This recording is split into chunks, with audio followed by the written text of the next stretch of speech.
هلمند کې یو خصوصي تلویزیون له نږدې 2 کلن ځنډ وروسته بیا ځلې په فعالیت پیل وکړ. مستقیم لار نیغه یا روان اوساتې مونږه په لار نیغه باندې. په هلمند کې داسې مهال یو خصوصي تلویزیون په فعالیت پیل کوي چې پر افغانستان د اسلامي امارت له بیا واکمنېدو راوروسته ډېری رسنۍ د مالي او اقتصادي ستونزو له کبله تړل سوي او ځینو یې ان خپل نشرات راکم کړي دي.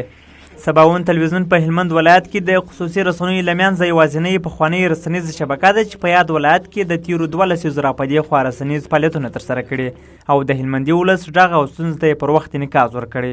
د دغه تلویزیون مسؤلین وایي دوی به د نشراتو په بیا ځلې پیلېدو سره په ورځني ډول 6 ساعته خپرونې چې اسلامي، سیاسي، خبري او ټولنیزې خپرونې به یې برخه وي هلمند میشت ته وړاندې کوي او په خبره یې د تیر 2 کلن ځنډ لاملونه تخنیکي ستونزې، اقتصادي مشکلات او په لښکرګاه ښار کې مخکنۍ جګړې وبللې چې په وینا د دوی تلویزیون یې تخریب کړی و.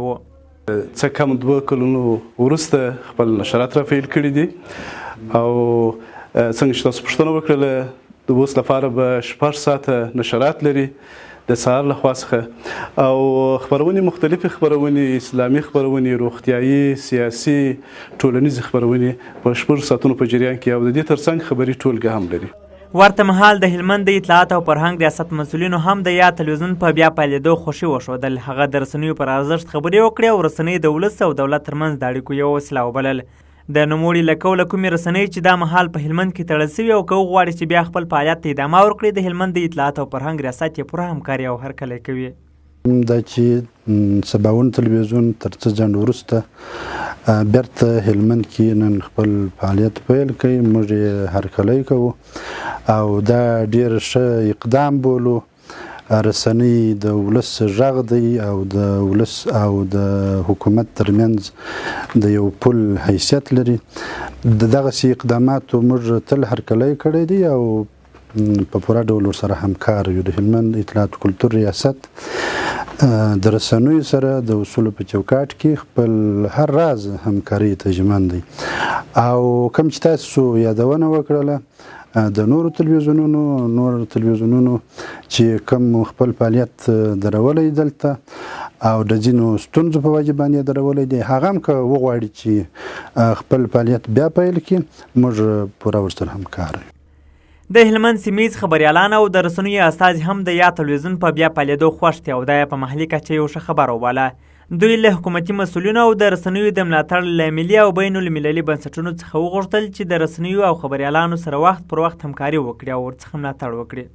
په هلمند کې د رسنیو په ډګر کې یو ښه او نیک ګام چې په هلمند کې په تصویري یا انځوریزه بڼه د یو تلویزیون د بیا فعالیت خبر نیک خبر دی او دا موږ په ښه پال نیسو.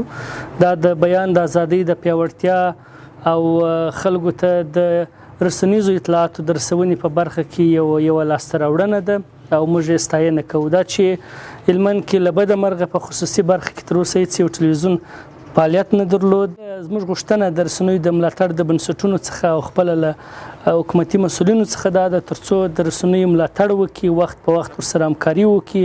خو که چیرې په هیواد کې په هلمند کې او په نورو داسې ولایتو کې چې مثلا هلته مخکې رسنۍ فعال وي هغه بیا فعال سي نو هغه بیکاره ځوانان چې مخکې په رسنیو کار کوه او اوس بېدندې سوي وه نو هغوی به بیرته خپلو دندو ته راسي او هغه بیکاري به یې له منځه ولاړه سي. کې اووه غږیزې رسنۍ ځانګړی فعاله دي او دې ترڅنګ 2 انځوریزې دي چې یو ملي تلویزیون دی او یو هم سباوون تلویزیون دی چې تازه په فعالیت پیل وکړي.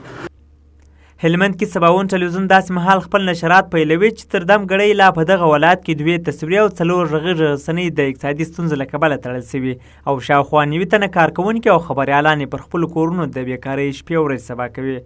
محمد نسیم شاکر، سکون راډیو.